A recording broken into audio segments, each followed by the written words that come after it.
Today's episode is brought to you by Linda's. Linda's provides the premium selection of threads available for quilters. Strong, vibrant, and easy to work with, they're the perfect addition to your sewing kit. You can elevate your quilting experience with the finest threads available. Visit lindas.com and get ready to create your next quilting masterpiece today. Thank you so much, Linda's. And now, here's the show.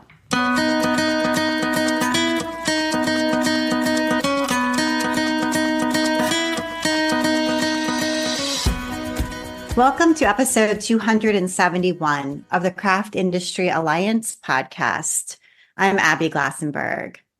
Craft Industry Alliance is a community for craft professionals where you can strengthen your creative business, stay up to date on industry news, and build connections within our supportive trade association. Check it out at craftindustyalliance.org. Today on the show, we're talking about the art of wrapping gifts with my guest, Megumi Inouye. Megumi is a gift wrapping and packaging artist known for her sustainable wrapping designs and creative innovations. She encourages repurposing, utilizing everyday things around us, and using organic and recyclable items. She attributes her passion for gift wrapping to her Japanese heritage and the cultural values that underlie the meaning behind the art of giving. Megumi, welcome. Oh, hello. Thank you so much for having me. I'm so happy to have you. I got a copy of your book and love it. I love wrapping gifts. So I'm really excited to talk with you. And you've got so many beautiful and creative ideas for, as we said, using sustainable packaging, using items we have around the house and coming up with something very clever and surprising and beautiful for the gift recipient to receive. So I want to talk about how you got to love gift wrapping so much. But I'd like to start where you were born and what you were like when you were a child. I was born in Los Angeles. I was born to parents who were both from Japan. And so I am, I guess in a Japanese American tradition, a second generation Japanese American. And much of my childhood, I think, and I realized this, how much my bicultural background actually influenced a lot of my creative endeavors in life because of the fact of navigating two different cultures. And so much of, I think, growing up, navigating that journey of sort of cultural influences, living and growing up here in the States, and yet having the background of my parents and my mother's influence of her cultural background coming together. And I think my love for wrapping has its roots in its sort of melding those cultures and the best of parts of those cultures, and then putting it into sort of a creative practice. Mm-hmm. Yeah, absolutely. Okay. So was there a strong Japanese or Japanese American community near you when you were growing up? Or were you like the only one? So my father was a principal and an instructor at a Japanese language school in Venice, California. And so my connection to the Japanese American community was really being part of the Japanese school program. I had spent close to a decade going to a Japanese language school, and much of my weekends, because he was teaching there, I'd have to stay afterwards and stay longer than I normally had to. And we always joke that, I missed all the great cartoons on Saturdays because I had to go to Japanese school. But actually it really formed friendships that I actually had kept even to this day.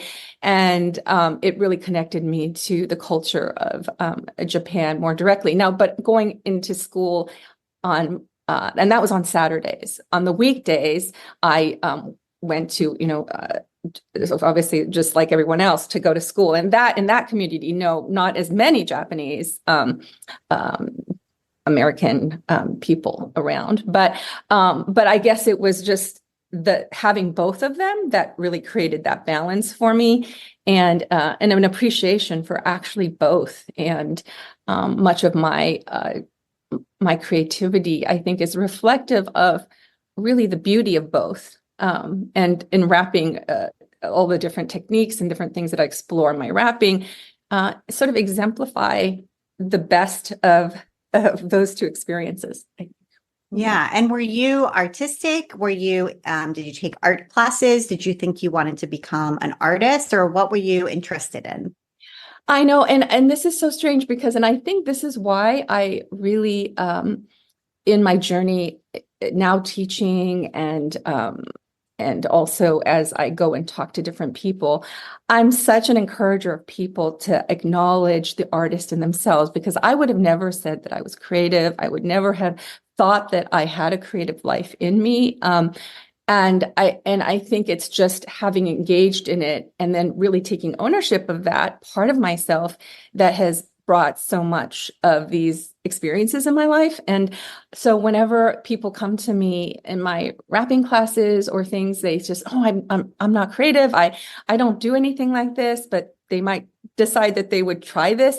And at the end of the class, they always are, I think the most people that are impacted by that experience are the ones who really thought that they didn't have it, and they, by exploring a color or taking material that they hadn't thought of before and re-engaging with it as a gift, going through that process would make them feel interested in maybe exploring that part of themselves. And that to me is such a great joy, because I think it's part of myself too that's like the voice that maybe I had also probably would have wanted to hear. I want to sort of provide for others. And why wrapping to me is so wonderful is that it's such it's not daunting, because it's not like you create something that has to belong in a museum or anything, but it's very ephemeral. It's just it's sort of kind of the moment, and nobody needs to keep it, or there's no pressure around it. It's just an exploration of something. But it's also the activation of a creative process. So it's almost like the engagement of connecting with another person. And the fact that it could also be gifted in a way that isn't, permanent or anything, but that a little shared something of yourself that you also want to express to someone else.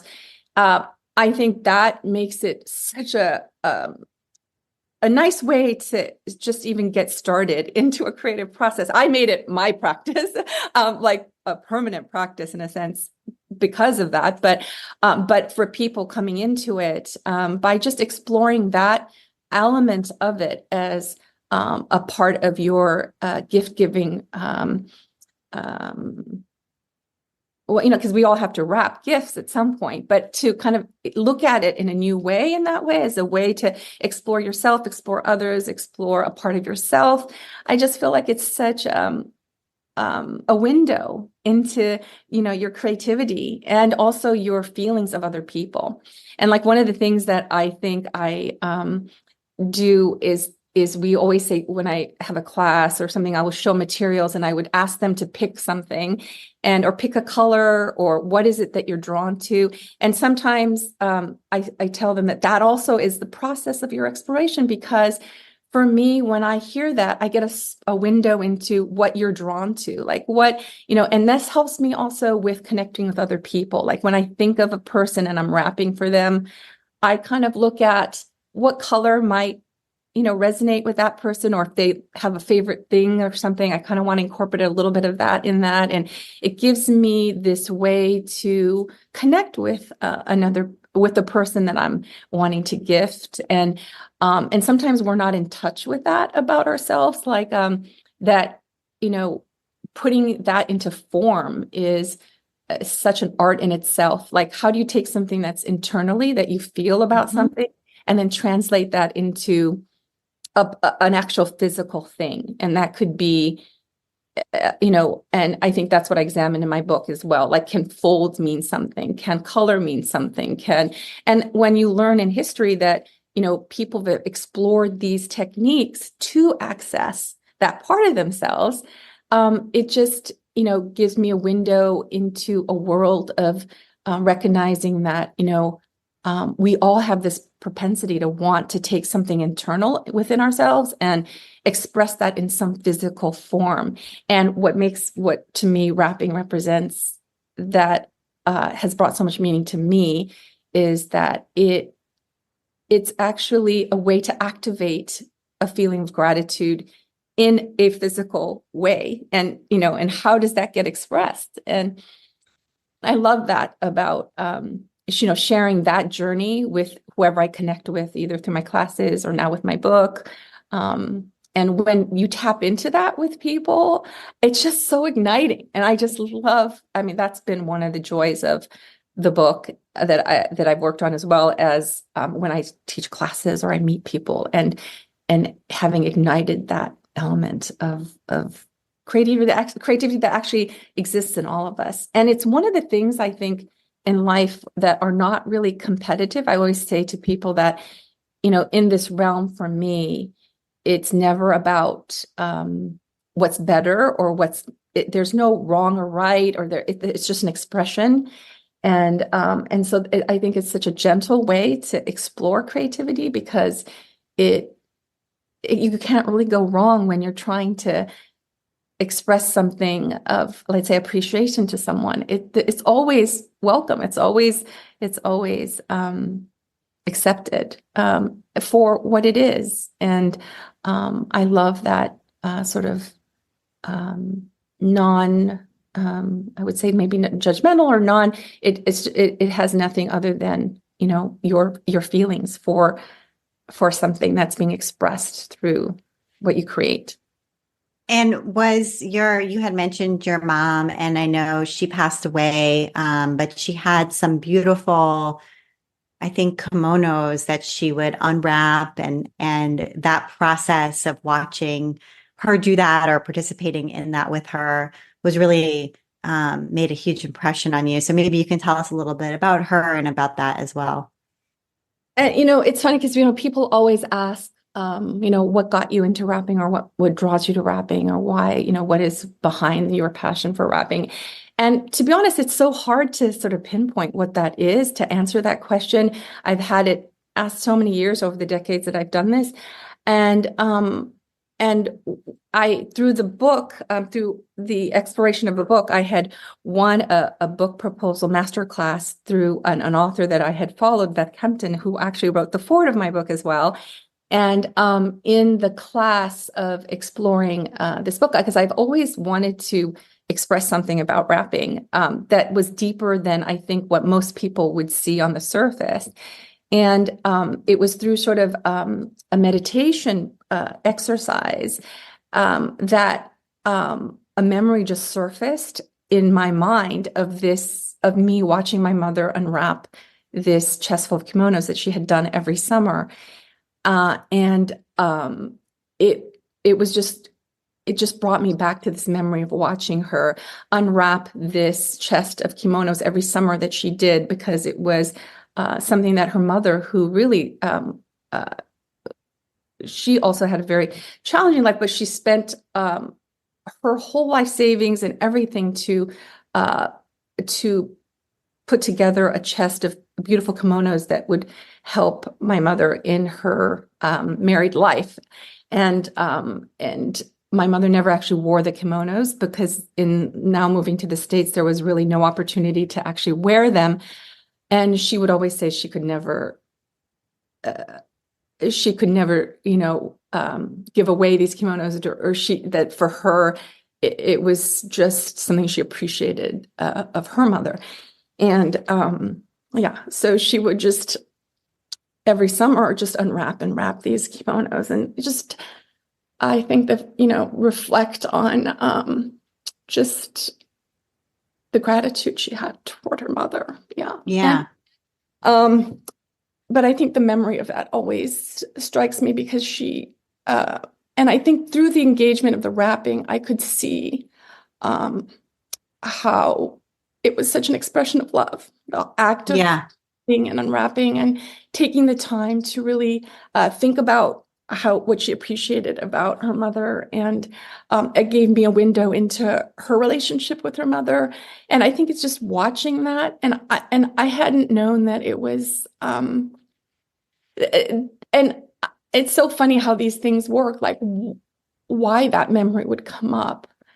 And it just connected myself to maybe why I'm drawn to it, why that's such an expressive element. And it's a really I associated wrapping with love and gratitude and Yeah. appreciation. And I think that is what I imbue in my own creative practice.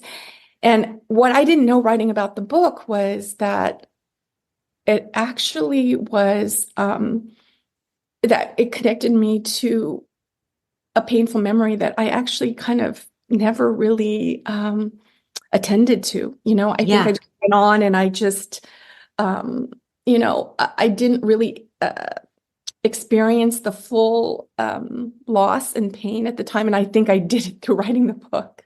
And I feel this is why I was a little telling you how I'm a little afraid of these interviews, because whenever I revisit again, it just brings back the memories again of that time and the loss. And I realize also that everything I do in life has been influenced by that loss, and the creative practice for myself is rooted in that memory. And I mean, I think this is why I was telling you that I'm just, it just makes me nervous too. Yeah, no, I so appreciate you sharing this moment that's, clearly still raw, but very beautiful. And and will you tell us what your mother's name was so that we can help to remember her as well? Her name is Suzuko, and I dedicated the book to her. I know she would have loved the book. I just feel like, her life was cut so short and so young at a young age that I feel like she's never really got to see the benefits of the things that she gave to me, that I was able to, live out, I guess, and I feel the book was really honoring that part of what she gave as well. And I think if I did anything in my life, at least I did pay tribute to that gift that I received from her. And so that's why this book has a lot of meaning for me, I think, in its publication. Yeah, absolutely. And through it, you gave a gift to all of us because we get to access all of these beautiful projects to wrap our own gifts. So it goes much further, and extends outward from there. So I think that's really beautiful. And so tell us a little bit about, after high school, what did you do? What kinds of jobs did you have? And sort of that phase of your life. And we'll kind of get to how you ended up with this, as you talked about this, winning this book proposal writing workshop and things like that. I want to take a minute now to talk about our sponsor, Linda's. In a world that's always moving and increasingly digital, finding time and space to connect with loved ones can be a challenge. At Linda's, they believe in the power of quilting to bring families together. Quilting has always been part of my life. It's how I learned patience, creativity, and love from my grandmother. Now I get to see it bringing our customers closer to their own families. We want to recreate the cherished memories of quilting with our families. When you come into Linda's, we want you to feel that sense of love and community that we felt bonding with our families over quilting. At Linda's, they don't just sell quilting supplies. We share stories, memories, and traditions. Their customers become part of the Linda's family, learning with them and connecting with each other. Linda's understands that each quilt tells a story, each stitch woven with care and emotion. Their shop is a place where generations can come together, where they can pass down techniques and tales from one another. Whether you're working on a family heirloom or starting a new tradition, they provide the tools and support to make your quilting journey special. At Linda's, you'll find an extensive collection of fabrics in every color and print imaginable, as well as unique notions and embellishments to add that personal touch to your projects. They also carry quilt kits ready to help you get started on your next masterpiece. No matter if you're a seasoned quilter or just starting out, come join the family at Linda's. There, you can stitch the fabric of your lives, one quilt at a time. Linda's, where family and quilting come together. Thank you so much, Linda's. And now, back to my conversation with Megumi.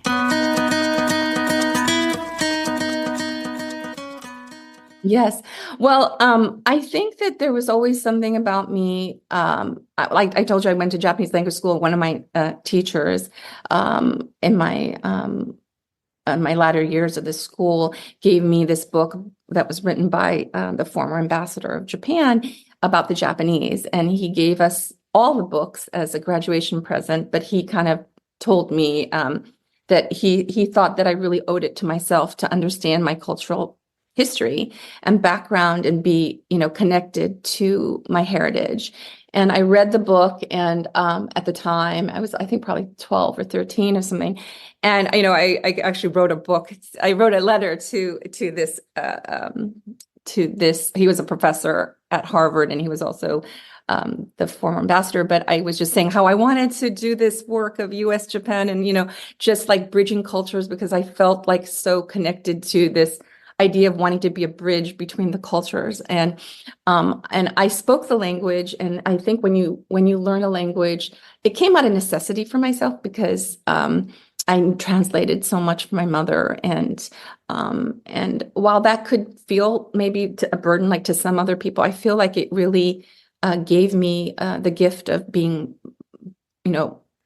bilingual and an access into culture in a way that, when you learn a language, you really have access to sort of also the cultural aspects of that country. And I think I always felt that I could feel, even as a young age, I could feel like I could understand the cultural differences and could see sort of the beauty in each in a very just vague way. But I think I wanted to do work that bridged those cultures. And maybe it was also part of myself of wanting that to exist in my life, is to find a place that marries those cultures. And how does that exist?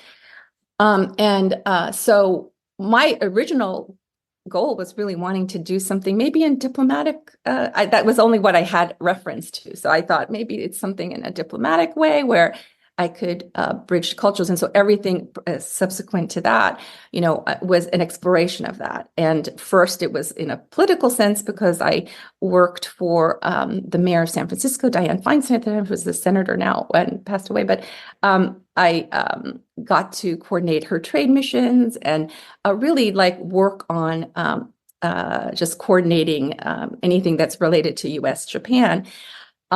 But in that process, I mean, so much of my journey was trying to navigate the cultural elements for both sides. Whenever I was coordinating anything, it really involved, expressing the heart of one person on this end and the heart of the other person on the other end. And I felt that I did have that ability to bring people together through just sharing cultural context. And so, and then subsequent to that, I got a job at a Japanese direct marketing company that was actually did very interesting creative projects. And I got to, introduce Japanese artists to the US and, artists from here to Japan. And once again, I was navigating that dialogue of expressing the intentions of artists, that was coming from Japan on one end and the US on the other. And coordinated summits between countries to sort of bring, the people of on a grassroots level, bring people together. So I think, and I remember and when I was going to graduate school at the time, I had, had kept my pen pal relationship with this ambassador, and he had invited me to his home with his wife at the time. And I remember our conversation, and he said, you don't really have to, you don't have to necessarily be in the role of, in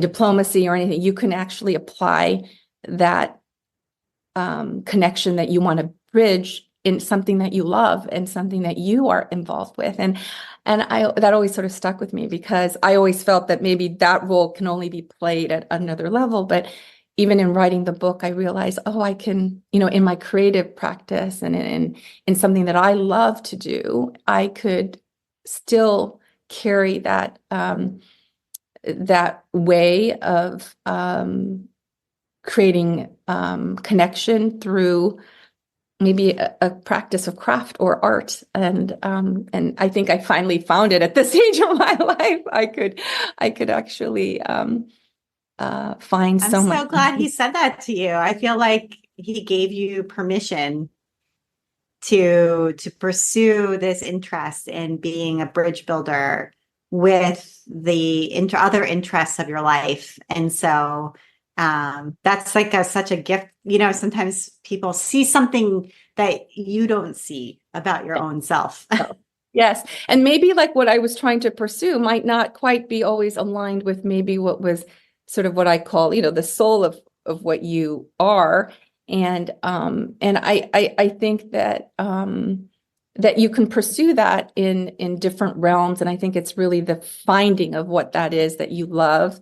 And I have a quote in my book about I quote Rumi saying, let the beauty we love be what we do. And I think that's really kind of expresses that feeling of accessing the thing that you find is beautiful and something that really represents who you are, and then bringing that out into the world really is what probably is the most meaningful, and like you said, hopefully resonates with the people somewhere out there.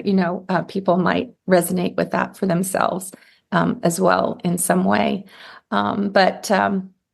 Yeah, I do feel like the journey of my creativity was in always trying to feel like it was just to try to find that always felt like, to align that creative practice with, your life work or whatever, that how you bridge that is I think a lot of probably people in the creative community, navigate constantly for themselves.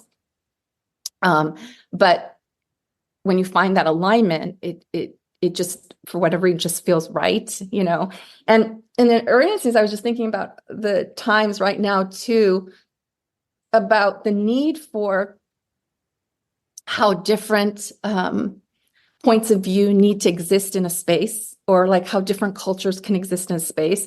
Like Japanese culture in many sense too is sort of the polar opposite in many ways to American culture, in that like expressions in Japanese culture is very much more understated. It's not in verbal expressions. It comes through in various acts, like in creative practices, for example, much more strongly.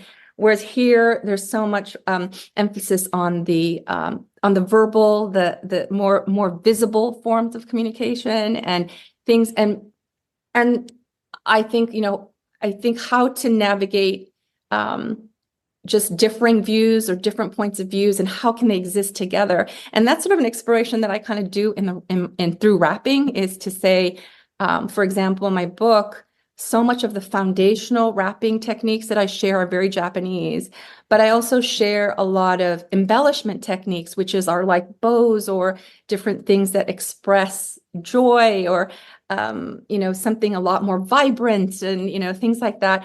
I incorporate that into the wrapping as well, and it is really a representation of that merging of cultures, in that bows and things are never really a big part of Japanese wrapping initially. It was something that was a Western influence that came in and was adopted, but initially wrapping was much more simple.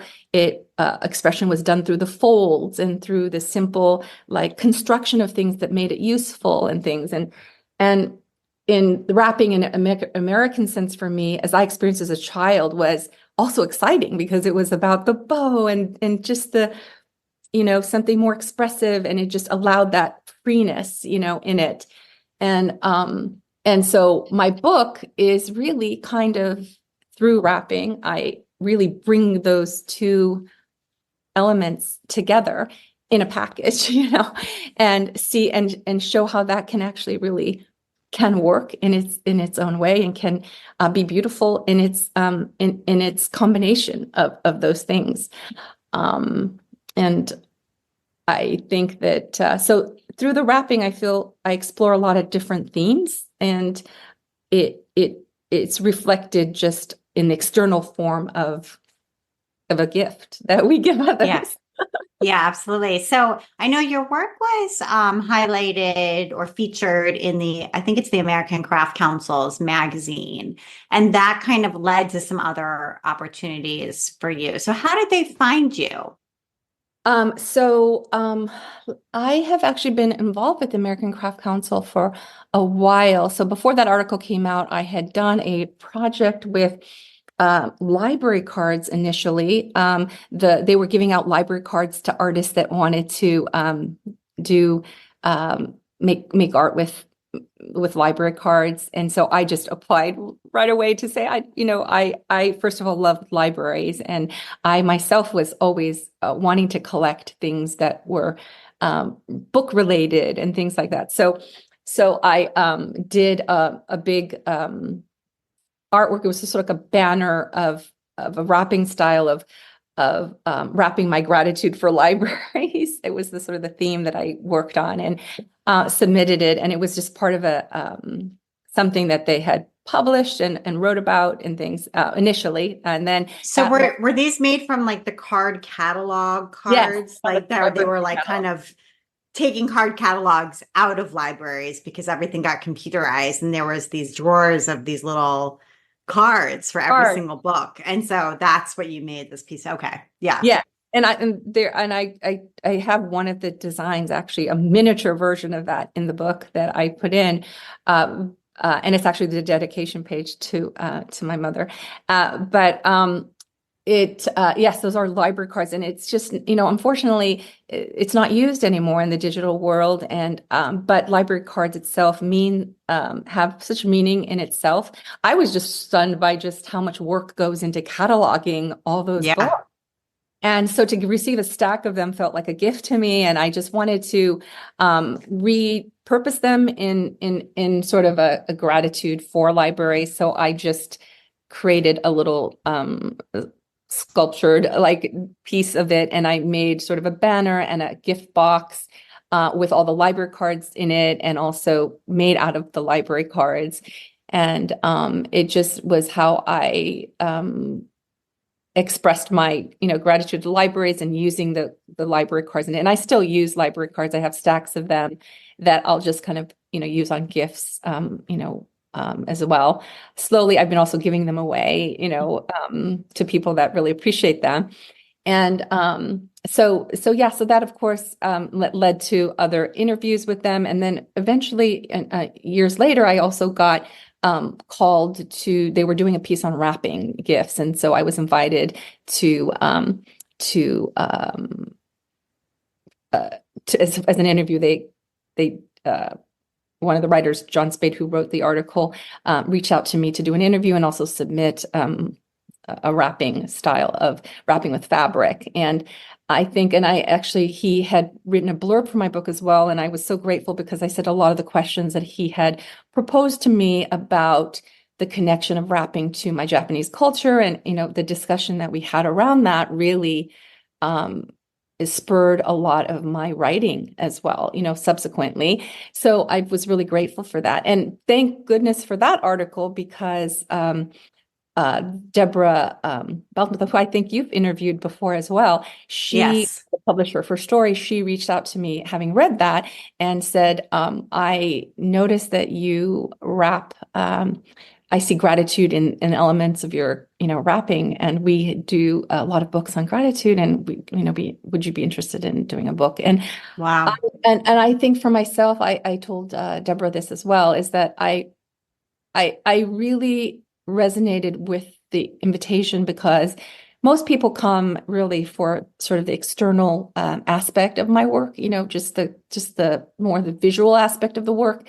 But for her to recognize the gratitude element of my work was so impactful to me, because it truly was the essence of why I did the work, and why I am drawn to this creative process for myself. And that recognition made me feel like I really wanted to pursue this project. And one of the things I said was that, I really have shared my techniques in workshops and different things over the years, but what I really, really want to do is share the deeper meaning behind the practice. And if we could marry technique and stories and the context of the meaning behind what it really deeply holds for myself, and I could share that, then I would be very much interested in putting together a book.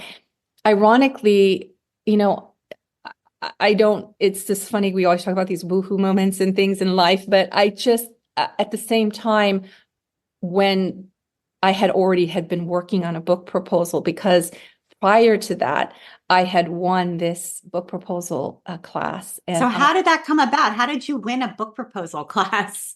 So one of the authors, and I think it's probably this wabi-sabi concept, her book, wabi-sabi was a book that I really resonated to, because for myself, this element of wabi-sabi, which is kind of a way to, it's sort of an undefinable word, and it's such a, if you know anything about the word, you realize just how complicated it is to actually define what that means. But it is really, in its core, an appreciation for the impermanence of life and finding beauty and imperfections. And it's just a way, an approach to life. And I think the way she wrote about it, originally I thought about it as an aesthetic component, but the way she wrote about it as a way of life really drawn my attention, because that's how I've always, this term of wabi-sabi has always been resonated with me. And so I was following her on Instagram, and she had just announced that I am doing a giveaway for a book proposal masterclass. And I said, so I just applied, and I know my daughter remembers when she thought I won some kind of lottery, when I was so excited. And I just thought, I have no idea what I'm doing, but I'm so excited about this. I have no idea what I'm going to do or whatever. But I took the class, and it just opened up my journey and I still keep what I wrote on, because you had to write a little blurb of what you would write about or what you would do. And I said, I've always wanted to bring a voice to a creative practice of wrapping that had much deeper meaning for me than what's normally said. And I've always wanted to bring that to life in some way. And I felt that because of her understanding of how she wrote about wabi-sabi and her understanding of Japanese culture, that maybe she would understand that propensity of myself to want to bring, this voice, into the form of a book. And so I think so when that opportunity came, it was like the opportunity came together with the preparation that I had already thought through this book in many ways. And of course, I had a wonderful editor at Story as well, Alethea Morrison, and she has my heart for life, because she also was. To really be seen by your editor really means so much, and she drew so much more, even about by just connecting to the things that I wrote about, and what connected, what she felt was so resonating about what I wrote, and just kind of putting it together with like a creative vision for the book as well. And so it was such a collaborative effort on our part as well. And so I think there was this very, and continues to be like this with this book, is that just oddly enough, it's as if there's this other energy working around me that's not just me, but there's something else that's like making this happen. And I don't know if other people have ever experienced something like this, but I think it's so surreal, because I was talking to my husband about this as well. Like, it's almost as if like these things just kind of surface in front of you, like the opportunities and the connections, and it just kind of like leads you and guides you. And I think so much of our work is about being connected and open to that pull, the pull that tells you to go to this direction.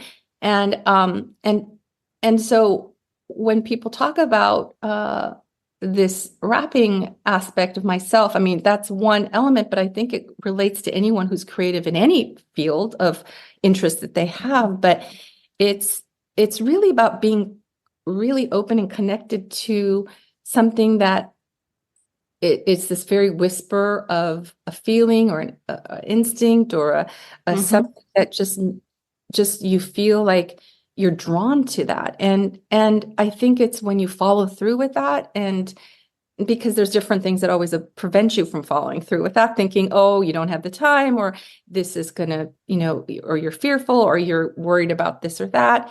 But I think when you start to step into it and accept that and move with it, sort of things start to kind of, surface or come to be. And this book journey, and also, I have to say, just I've had so much amazing opportunities because And of were you on the Ellen DeGeneres show? Yes, yeah. What a wild experience that was. Is because I had was a runner-up for Scotch had a America's Most Gifted Rapper competition. Oh yeah, I remember that. Yes. And I was a runner-up for that, and it was really a kind of a maybe just a test of your skill, technique, your speed. It just sort of came about to this, and I was a runner-up for that of that, and the winner actually went on to go on to Good Morning America, and the runner-up got an invitation to go to the Ellen show. And so it was just interesting that that just kind of dovetailed into an opportunity to be on there. And originally I think my job was to wrap a bungalow for George Clooney. And when we got there, we had some technical issues, and I wound up wrapping Ellen's pickle jar or something like that. But what a wild ride to just and to be on live television, to have to wrap and talk about things. Yeah. It was quite it was just an out-of-body experience at the time. One of the things, though, that I really haunted me afterwards, though, is that because it's live television and you're talking about things that, really sound bites that are so, Yes. limited in time, I couldn't really, I didn't feel like I really did justice to the real true meaning. I mean, it was fun, and of course we had it was Sure. fine, but I didn't feel like I did justice to the art of the wrapping itself and its deeper meaning for myself. And so for me, I felt like I just was given a second chance when I wrote the book to really put the time into to really honoring this art form that had given me so much in my life, grounding me in mindfulness and appreciating life and other people, and the way that it made me view life in different ways and approach, and I just a tool to pay tribute to the things that I valued, and I just, all that could not be expressed in just a short time on a TV clip. And that's what I really worry about. I love that we have this conversation in some ways, because, it just warrants such a much more deeper exploration. And I think sometimes a book may be probably one of the only ways, or having a deeper conversation like we could have in a longer segment than just a very quick clip, or and I worry about that, because also now in social media, where everything is about short sound bites and things. Yeah. One of the things that I really, one of the things I was thinking of, what do I recommend? And when I think about recommendations of things, I think of the things that help me with my challenges. And, one of the things of the challenges is this world of, instant, like, sound bites and short blurbs, which hardly touches the surface of and are easily misinterpreted as well.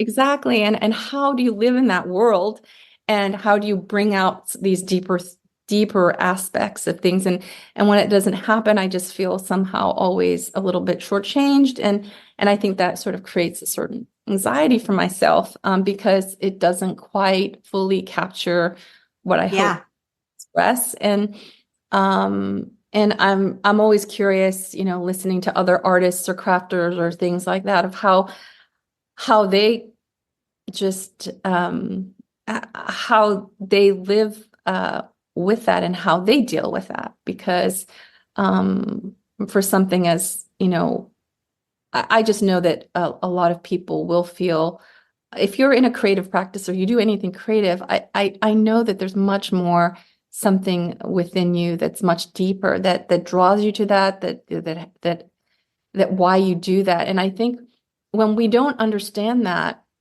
sometimes we don't value it as much as a society. Right. So, like, how we might not like think art is not part of, if there's a budget cut, maybe art would be the last when in fact for myself, I feel like that would be the last thing you'd want to eliminate in a time when something like engagement with a creative process could actually be very healing, Right. mental health issues and things like that. I just think about how those practices actually help to heal us, but those are the things that we eliminate in our Yeah. in just our daily lives. And how I do feel like there's a need to bring the value of what that brings to our life to the forefront. And part of my book, I think, talks about also, like, I just noticed when I wrote the book how, like I would make comments like, oh, I just like to pick these things from out of the street, the flowers that are just sort of on the side of the road that don't get noticed, and I'll put it on the gift, But I think it's sort of this propensity to feel like I want the things that are hidden and not seen and often not recognized, to like bring that into the forefront of things. And like I told my photographer, she, when we were shooting my materials, and we used a lot of repurposed materials, and we used things, I said, oh, I want to give these ordinary materials a limelight, this time in the limelight. I want to show how beautiful they can be. Normally we just might discard them, or they might not be looked upon as like a beautiful, material, but I think, in our hands, it could become something. And I just wanted to give those materials a time to shine, with their potential. And how do you organize your space? Because I feel like I agree with you that there's so many beautiful materials that are just like lying around the house or that you find outside. But then when anything can be an art material, right? Then you can have so many things and so much stuff around that it's difficult to even know what you have and to be creative with what you have. So do you have some suggestions or methods for taming the chaos and setting some limits on what you're bringing in and collecting? I know it's such a good question. And I think that for myself, I always say to stick with the things that you're drawn to, for whatever reason that attracts your attention. Like for myself, like sometimes I'll see an old calendar, beautiful graphics, and I want to keep those because, the calendar's already outdated, but whoever designed it just created a beautiful, print of it. And it could be, and so I could envision using that in some way, or I would take a small piece of, and when I think about all these things, like a brochure, or sometimes it's so, whoever designed them, I think just put so much, you could tell there was so much thought in it, and the colors they choose and how they line it. It's just like you almost want to keep just that element of it. And so, and in the world where you can't keep everything, I think it's just that you do what you can, but to try to just limit it to the things that you personally are drawn to, and keep other things around you. And it just can't be everything. And people say, when I talk about reuse, I'm not really talking, I think I really emphasize more creative reuse, because I'm not talking about just taking something and reusing it and regifting it. I'm talking about something that you're drawn to, reusing it and configuring it into something new. And in that engagement of doing that, like bringing it to life in a different way, it becomes something new. It isn't just taking the old thing and just giving it away. I think it's the engagement with it that makes the difference of the creativity, and I think as we approach each thing that way, while we can't save everything, that saves quite a bit of things.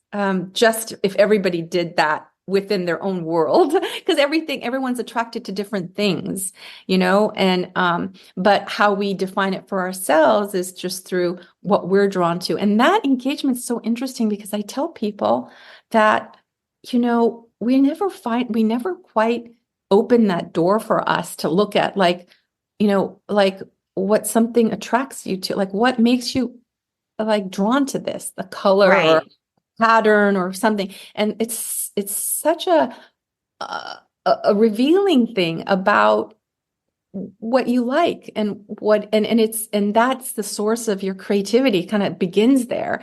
And that is such a journey that I just, especially for the people who don't think they're creative, I just say to start there, like start looking at materials, like noticing and paying attention. Yeah, absolutely. Like, why do you love this? Why is this right thing to you? And not even forget, like, like I said, I have this thing about crumpling paper, and I was at the Museum of Modern Art, and there was this whole exhibition on paper crumbling, and I just thought, oh, this is so fascinating, because I actually was always drawn to it, but the fact that an artist made it an art made me feel like, oh, that was okay, that I myself love this, and I don't know why that texture, that I'm drawn to that. And I think it's easy to think, oh, well, other people don't think it's valuable. But if you're drawn to it, go with that, right.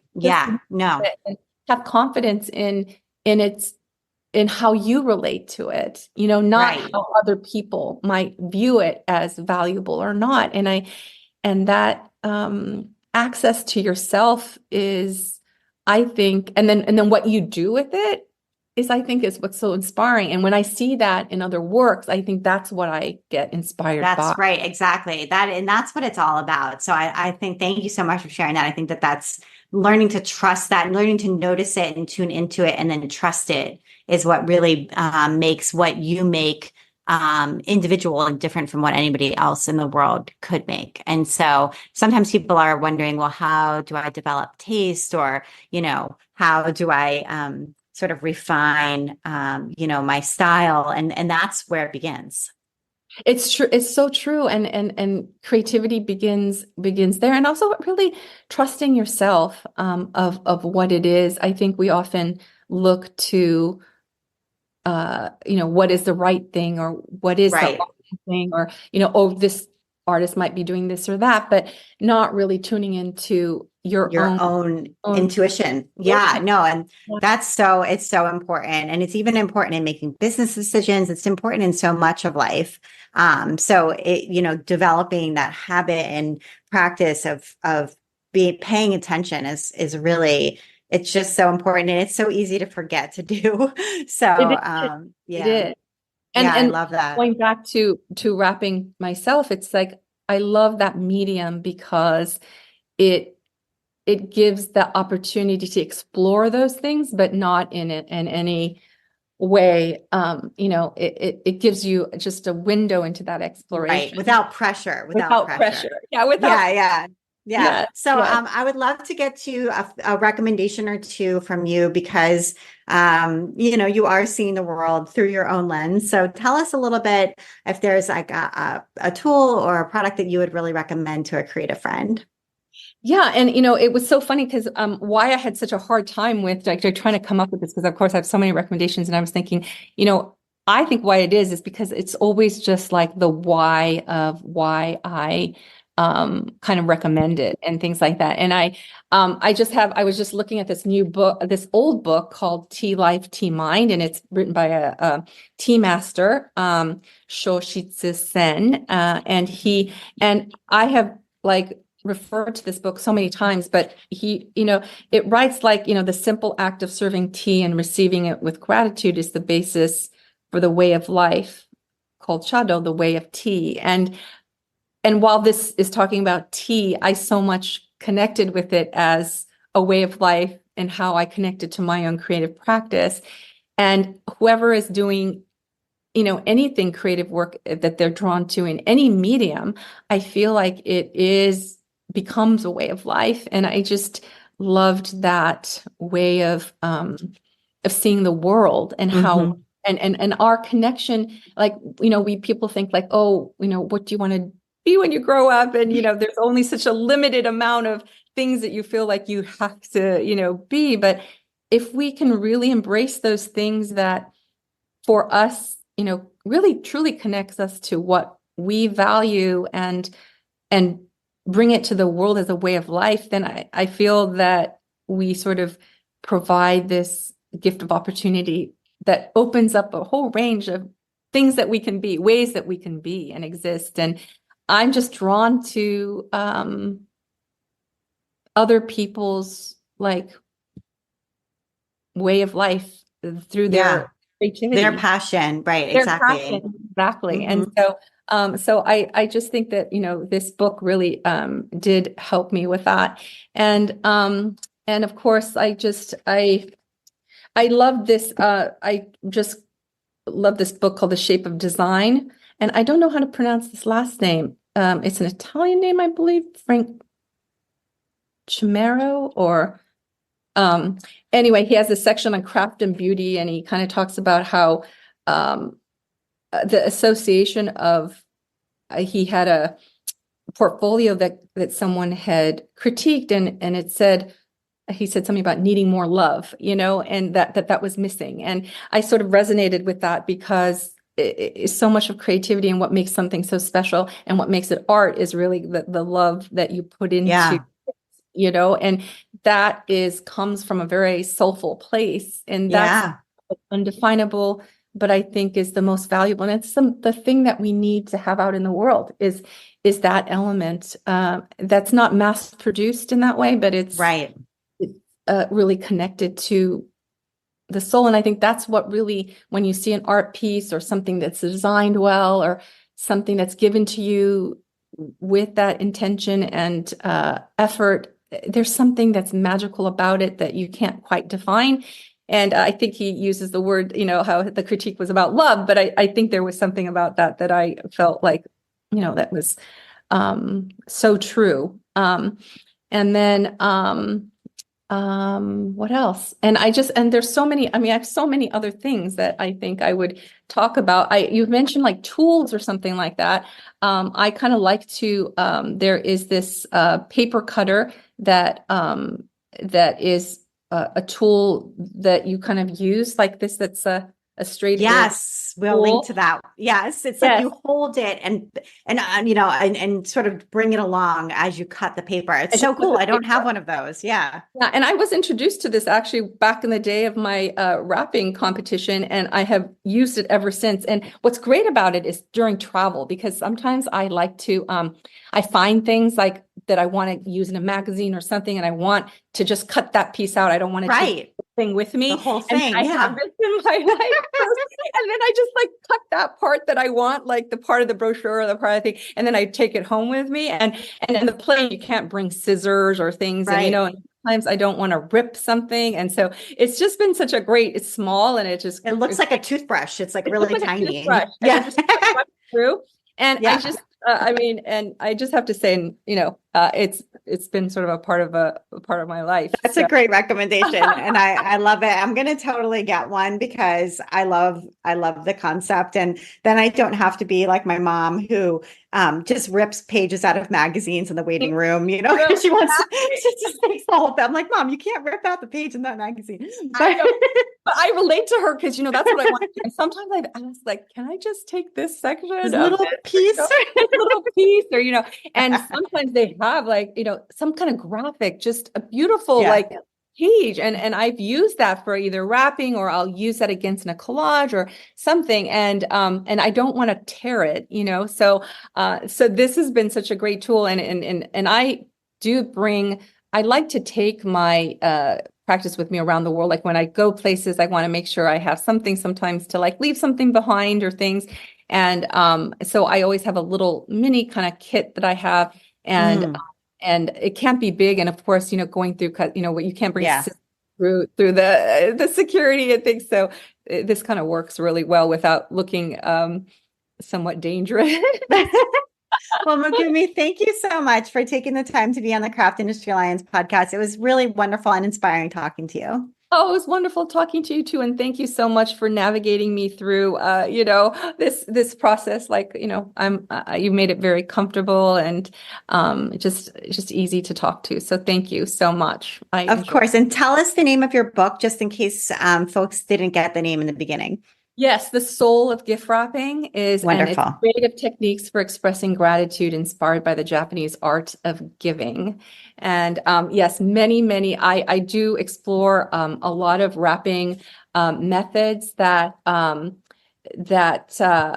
ways to show how to translate your inner thoughts into a gift through various folds and techniques for wrapping. And I include a lot of essays as well that talk about why we wrap and how to wrap that nurtures ourselves and others, and while also being conscientious of the environment. So hopefully it's a holistic way to, approach your gift wrapping and something that you're definitely going to want to add to your craft book library. So I hope yes. so. I would love to absolutely. book library. So thank you. Thank you so much. And you've been listening to the Craft Industry Alliance podcast. I'm Abby Glassenberg. Today's episode was brought to you by Linda's. Looking for the perfect batting for your quilting projects? Linda's has the best collection of Hobbs batting, which is known for being soft, durable, and easy to work with. Shop now at lindas.com and give your quilts the warmth and softness they need with top quality batting and all the other quilting supplies you need. Thank you so much, Linda's. Craft Industry Alliance is a community for craft professionals. When you become a member of Craft Industry Alliance, you get in-depth coverage of craft industry news, the opportunity to connect with fellow professionals for advice and support, and access to an educational library filled with ideas, tools, and resources to help you as you build your business. Join us at craftindustryalliance.org. Thank you so much, and I'll see you next time.